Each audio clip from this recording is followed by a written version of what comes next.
Now we're going to do the shiur of Tes Tishrei. What did we learn in the shiur of Ches Tishrei? We learned that Yesh Me'ayin requires Malchus, that has the quality of Havdalah in his Chalkos. And it requires Eid Ein Sof from a very, very high level, right? And there's this principle of Noach Chalasam Seif, the highest level of light comes down to the lowest level.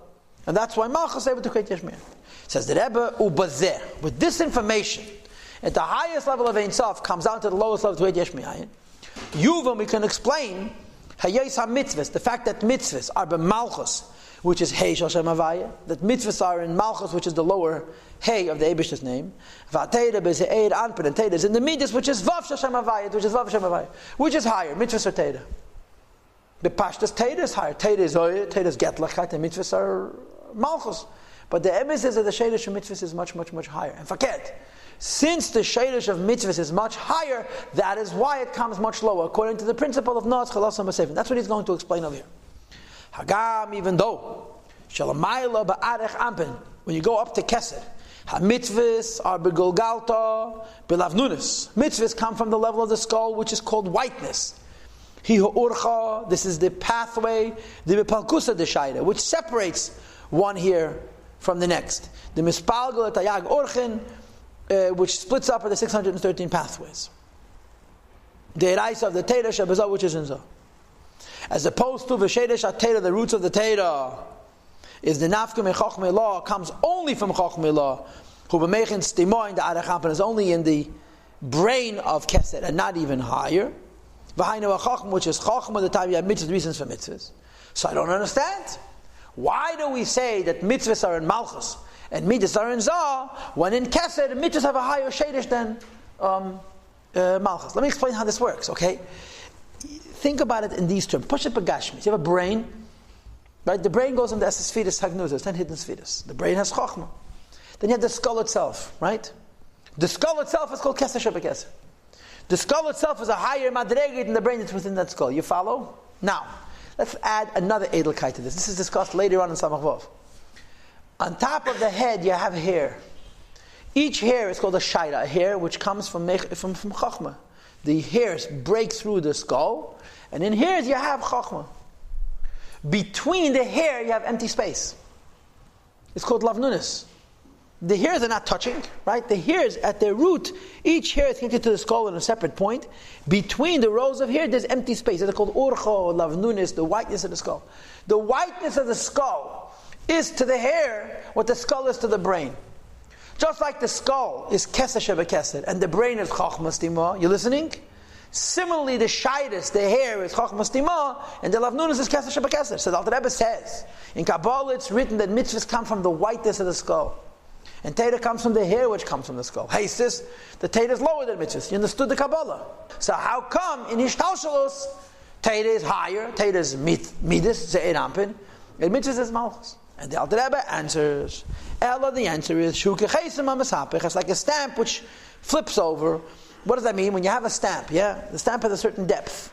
When you stamp it into the wax, the part of the stamp which protruded the most is intruded the most. The part of the stamp which protruded the least is intruded the least. In other words, the higher in the stamp it is, the lower it's going to be manifest in the wax.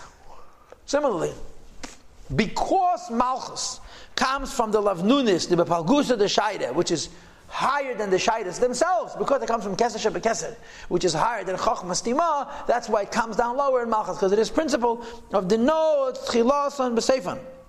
V'Nos, Tchilasan, B'Seifan, the end is planted in the beginning, Hu Ke'ech Ein Tzav Baruch Hu, which is the infinite power of the Eibush to deliver Yesh Me'ayin, to create in a way of Yesh Me'ayin, something that appears to be independent because it doesn't know its own source, rather than through a form which would be called cause and effect. Now what would be the pshat of cause and effect?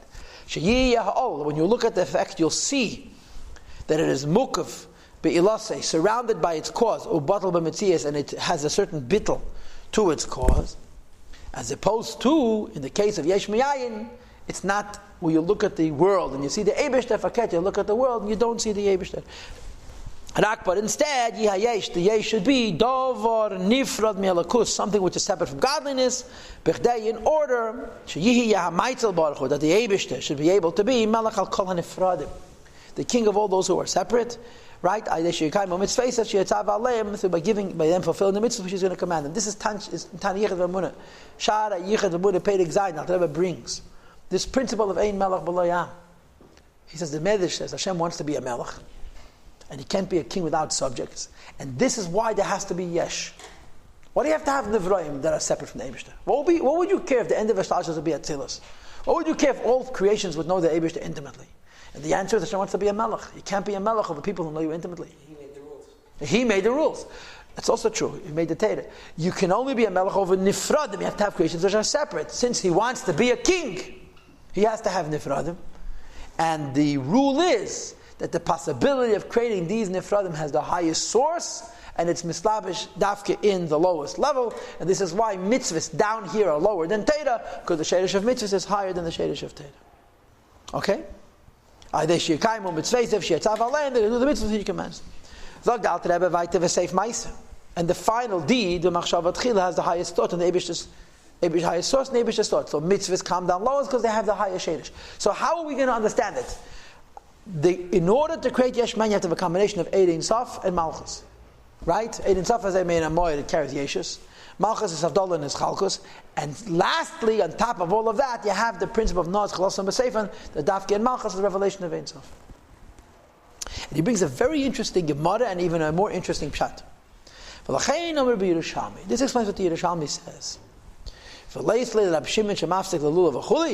Does Rab Shimon not hold that a person who's terasi and nasi shouldn't stop to shake a lulav? Right? You know, there's a whole big machlekes, bavli, shalmi, all kinds of stuff about what terasi and nasi is pater from. If a person learns Torah day and night, he's pater from mitzvahs. So the Gemara says, what about a person? Is he pater from lulav? And then it says, if a person learns Torah without the intention of doing mitzvahs, it would be better that his shilya. You know what shilya means? The placenta. What placenta means? The sack in which the baby sits should have turned inside out.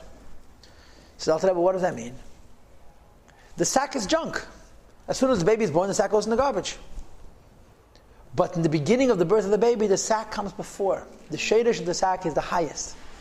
And that's why it comes down to the lowest level. The baby comes from something which is less than the sack. And that's why, in the final end, the sack is thrown away and the baby is the baby. Ki ashilya neitza tchila.